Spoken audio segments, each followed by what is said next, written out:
হুম, আছে তো ওই জায়গায় আছে তো।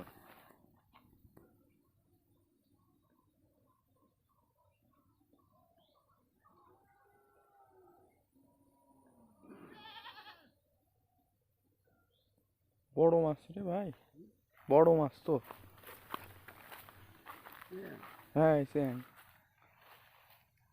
ওই দেখেন ও সব সহ উপরে উঠে দেন, সব সহ উপরে চাইলে দেন, ওই নিচের থেকে উপরের দিকে উঠে দেন।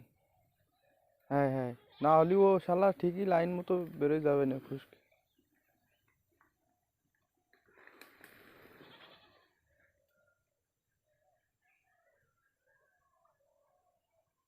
আরে কাদা তো, বিশাল কাদা।